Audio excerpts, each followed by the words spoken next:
Je m'appelle Diki Dakpa et je suis née à Paris dans le 14e, il y a 20 ans. Et j'ai 2 sœurs qui, comme moi, n'ont jamais vu le Tibet, mais on se sent quand même 100% tibétaine. Et par ailleurs, la première langue que j'ai apprise, c'est le tibétain, bien sûr. Mais même si à l'école, j'apprenais le français.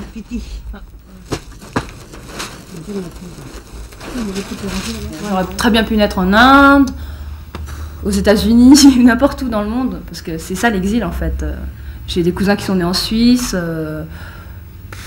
un peu partout au Canada. C'est un peu gênant parce qu'en fait, moi mon rêve vraiment c'est de vivre au Tibet, mais toute la famille réunie.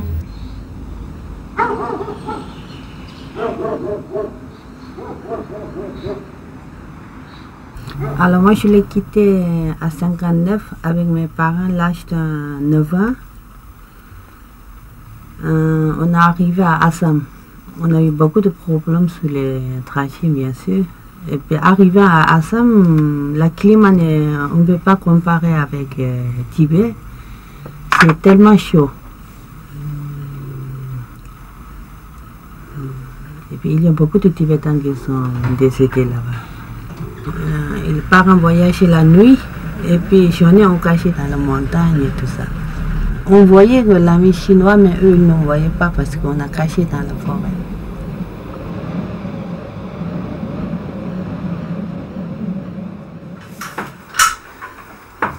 Les parents et les sœurs, c'est sûr, là, c'est le noyau familial le plus important pour moi, c'est sûr. Mais en dehors, c'est vrai que même mes cousins, je les considère comme mes frères et sœurs. S'il n'y avait pas la famille, il n'y a plus rien, quoi. C'est ça qui nous resserre. Et qui fait que, peut-être, si on a l'indépendance, je pense que ça serait important d'avoir ce lien. Pour pouvoir construire quelque chose de concret.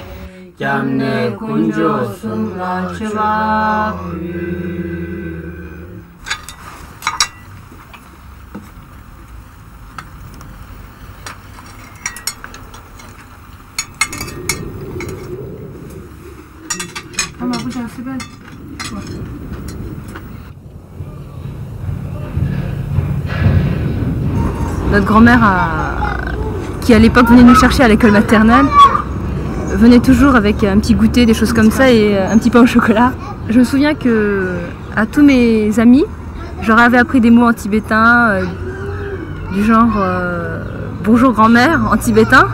Et on disait, on était là en randonnion et puis en arrivant jusqu'au portail, et il disait Tachidele Momola, c'est-à-dire bonjour grand-mère en tibétain. Et tout ça, et puis ma grand-mère était très heureuse, ça je me souviens. Et ça, je trouvais ça important quand même d'échanger nos choses comme ça, dès le plus jeune âge, quoi. On échangeait nos différentes cultures. Alors, oui, c'est notre ancienne école maternelle. Ouais.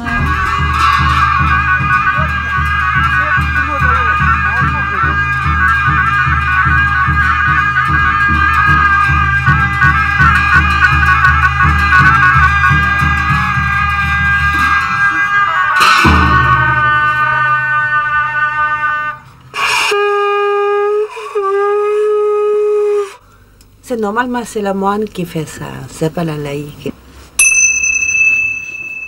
La boutique, au fil des années, c'est devenu comme une espèce de lieu de rendez-vous.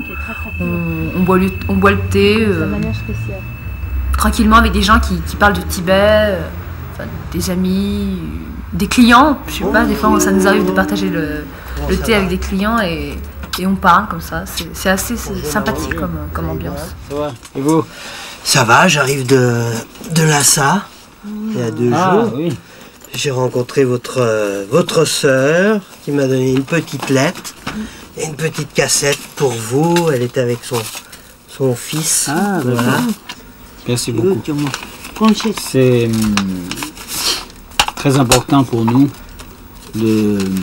d'avoir des nouvelles fraîches de quelqu'un qui est allé sur place et qui a vu en personne. Oui. Ma famille, c'est très précieux pour nous. Bah, ils vont très bien. Très bien. J'ai fait quelques photos que je vous donnerai. J'aurais développé de la famille.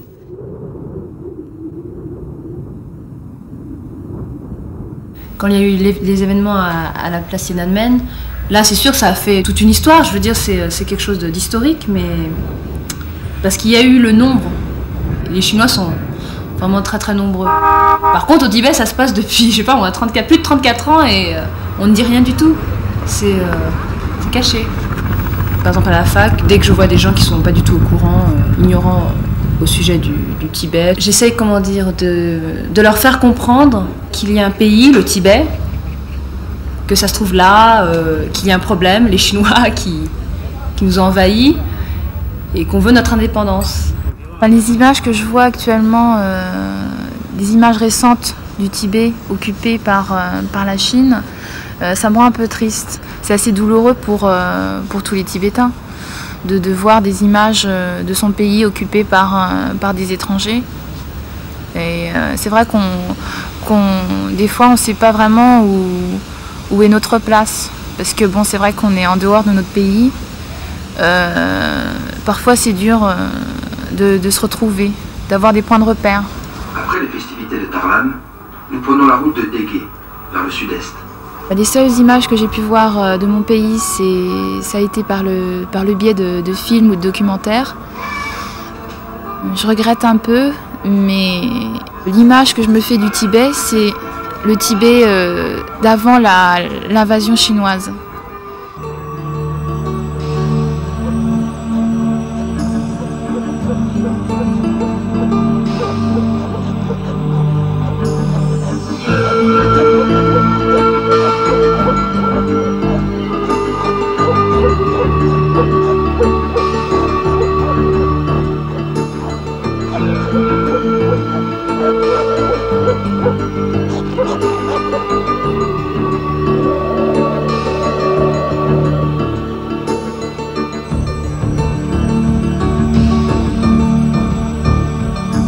Enfin, moi je sais qu'un jour le Tibet sera libre et j'espère être là pour pouvoir découvrir mon pays natal. Parce que même si je suis née ici, je ne considère pas que la France soit mon pays. C'est juste un pays d'accueil et pour plus tard,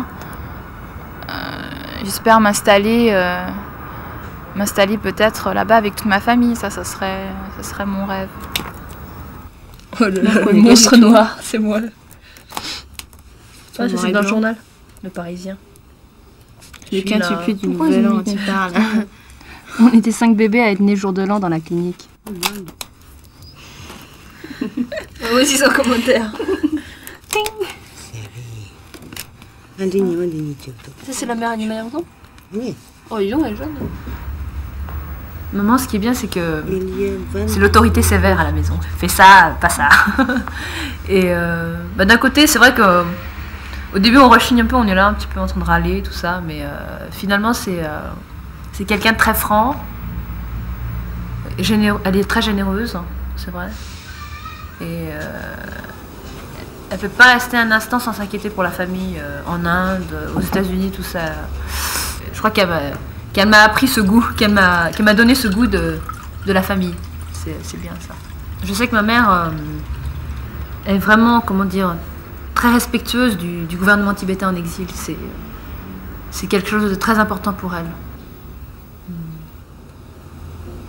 C'est vrai que la religion, elle est présente dans notre vie de tous les jours, quoi.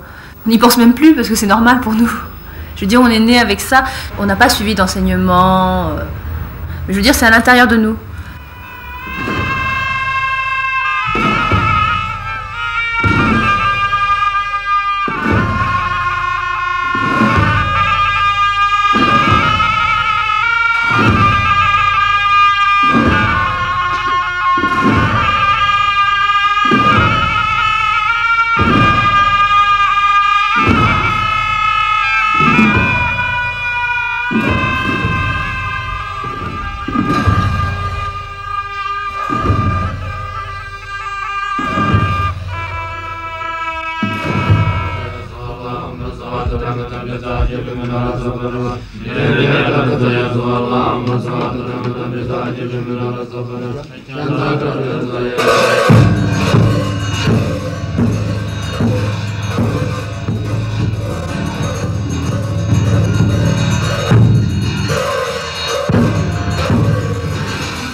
Mon père, lui, il est plutôt le papa câlin, quoi.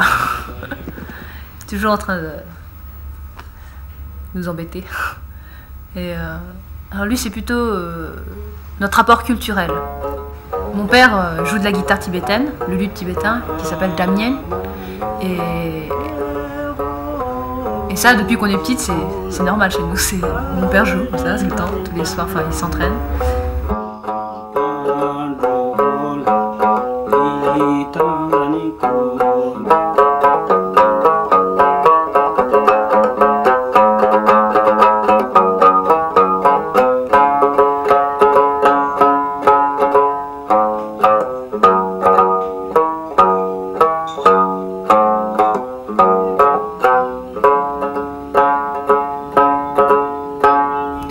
Le chant que je viens de chanter est une quelque sorte une prière pour le Dalai Lama, qui est l'émanation du Bodhisattva de la compassion, qui est également le dieu patron du Tibet, désigné par la tradition historique et les prédictions du Bouddha comme étant le protecteur, le sauveur des Tibétains.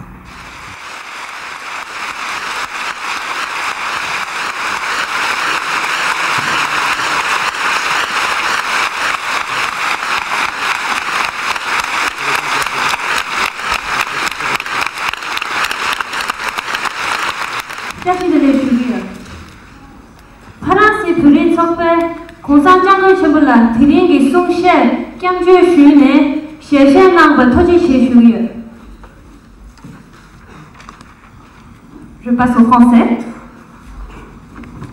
Mesdames, Mesdemoiselles, Messieurs, au nom de la communauté tibétaine en France, je vous souhaite la bienvenue et vous remercie de votre présence à l'occasion de cette soirée particulière, due à la présence d'un être exceptionnel, Sa Sainteté le 14e Dalai Lama, prix Nobel de la paix et guide spirituel et temporel du peuple tibétain.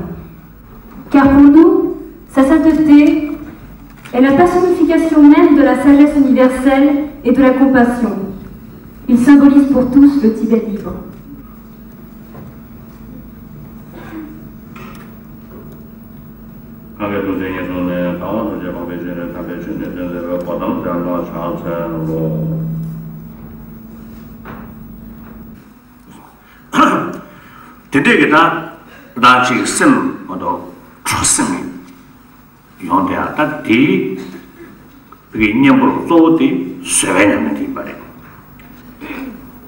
Quel est l'antidote à la haine? C'est la patience. L'approche de pacifiste que le Dalai Lama emploie, c'est une réaction positive. La violence n'est pas nécessaire pour pouvoir libérer un pays.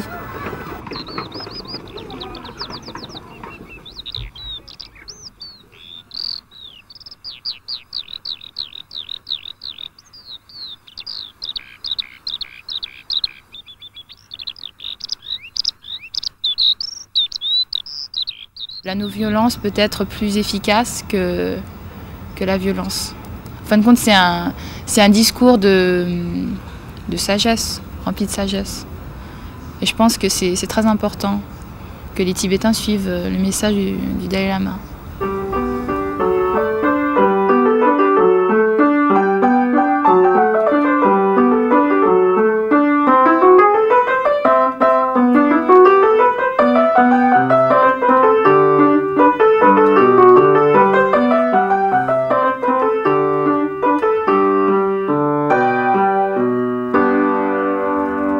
On s'en rend pas compte en France, mais quand on voyage en Inde ou quelque part dans les environs de l'Inde, on s'aperçoit vraiment qu'on a été élevé dans le luxe.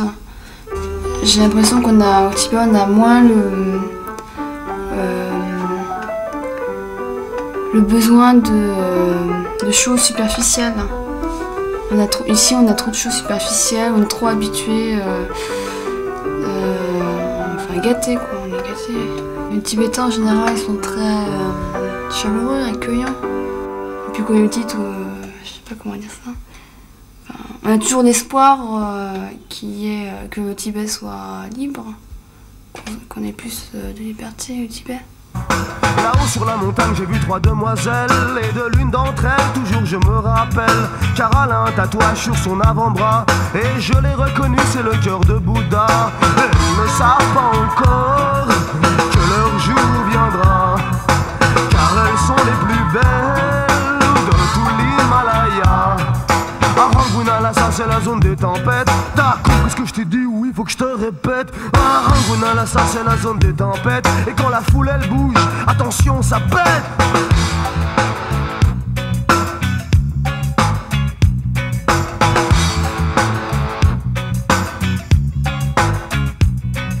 Mon père est de Lhasa et il me racontait que c'était une très très belle ville, vraiment avec des parcs, des choses comme ça, très très animée.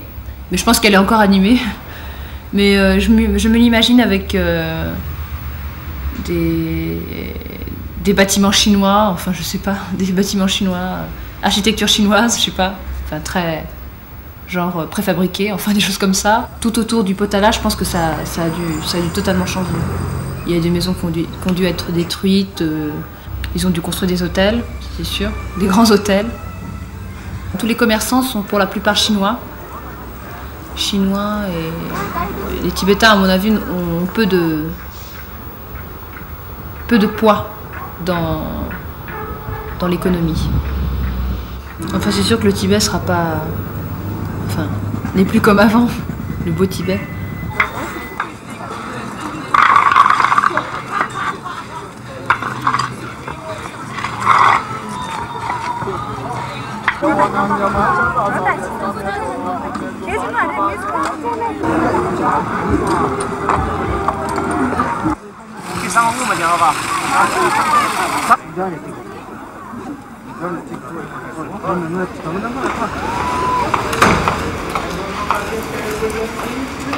Et les objets qui sont là, c'est... Alors ça, ce sont des choses purement traditionnelles, ça vous voit.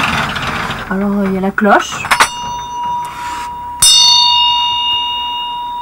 Et le dorje qui va avec. Alors ça, je ne sais pas l'utiliser parce que ce sont plutôt les moines qui utilisent ça lors des rituels. Mais ça va toujours ensemble. On appelle ça aussi le vajra. Ah oui. Voilà. Ce qui est bien dans cette boutique, c'est qu'il y a des objets anciens. Alors on peut toujours poser la question à nos parents, oui, c'est quoi, ça servait à quoi, ça... Au moins on a une idée de ce qu'il y avait et de ce qu'il y a encore, je pense, au Tibet comme objet assez bizarre, comme des serrures tibétaines, plein de choses comme ça, des objets rituels aussi. Et ce qui est bien dans la boutique aussi, c'est que ça peut... tous les objets qui sont à la boutique sont faits par des Tibétains, donc d'un côté ça les aide et ça nous aide aussi à vivre aussi, c'est sûr, ça aide les deux quoi. Donc c'est bien je trouve. Et les laïcs avaient des objets aussi qu'ils utilisaient? Oui, bien sûr. On voit souvent des moulins... Des moulins à prière, oui bien sûr. Attendez, je vais vous montrer ça. Donc on tombe toujours dans ce sens-là, dans le sens des aiguilles d'une montre, comme ça. Et dedans à l'intérieur il y a des rouleaux de prière. Ah, voilà.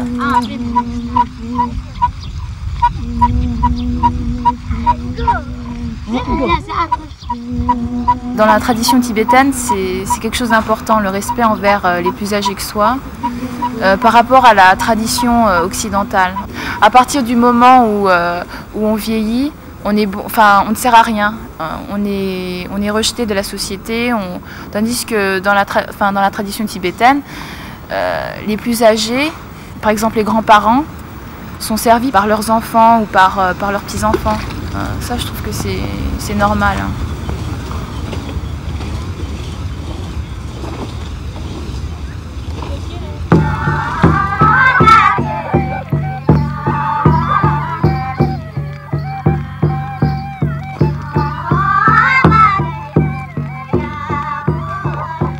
Il faut toujours avoir une petite place pour la religion.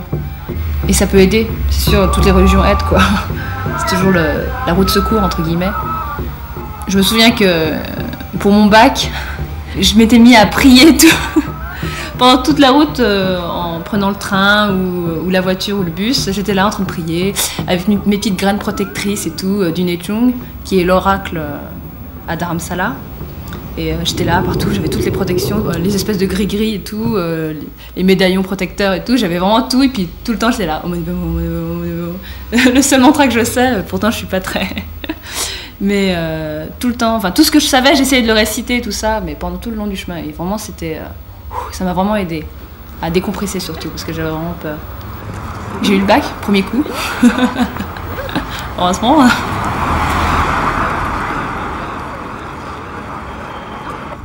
Alors pour l'instant je suis à l'université. Je pense continuer dans mes études vraiment pour acquérir bien sûr un minimum de connaissances. Je pense que ça aidera beaucoup parce que si la jeunesse tibétaine a un certain niveau d'études, cela aidera au développement justement du Tibet si un jour il devient libre. Il faut qu'on ait beaucoup de cerveau, entre guillemets, pour l'organisation du pays, quoi. Dernièrement on a fait un voyage aux États-Unis et au Canada et je sais que pour la plupart, tous les jeunes ont fait des études à l'université. Il y en a certains en médecine. Il y a une fille du Canada qui a eu une bourse très très renommée qui s'appelle le Rhodes Scholarship. Et elle est à Oxford, c'est la première tibétaine à Oxford. Et ça, je pense que point de vue politique aussi, ça aidera beaucoup. Chapitre 57, qu'il y a une véritable définition de ce qu'est le gouvernement du Saint. Donc je vais vous la lire.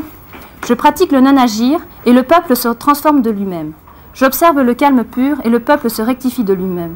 Je n'agis pas pour le lucre et le peuple s'enrichit de lui-même. Je suis sans désir et le peuple revient à la simplicité primitive. Lao Tzu.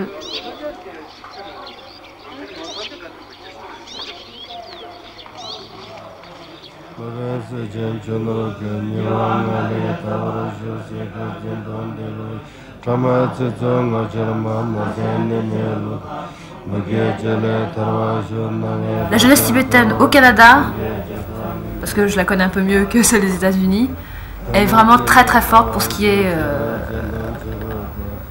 manifester. Tout de suite, ils sont vraiment très, comment dire, même virulents, je dirais. Parce que tous les ans, donc, on fait des manifestations pour le 10 mars, pour commémorer le soulèvement du peuple tibétain. Et eux, ils vont carrément jusqu'à se battre avec les gardes de l'ambassade chinoise. Ils se font arrêter, ils jettent des tomates pourries, tout ça. Mais là, je me dis, mais vraiment, à Paris, on est nuls. On fait rien. On reste là comme des trucs, et puis on fait des prières, tout ça. Et puis on regarde les gens de l'autre côté, à l'ambassade, qui regardent à travers de leurs vitres et tout ça. Et ça, c'est vraiment ça. Pourtant, on devrait crier, on devrait faire quelque chose. Je sais pas, moi. Mais sans se battre, ça c'est sûr. Se battre, c'est mauvais quand même. Parce que la non-violence, quand même, c'est important. Ce que je trouve dommage, c'est que les plus jeunes au Canada, ils ont complètement oublié la langue, ils ne parlent plus le tibétain.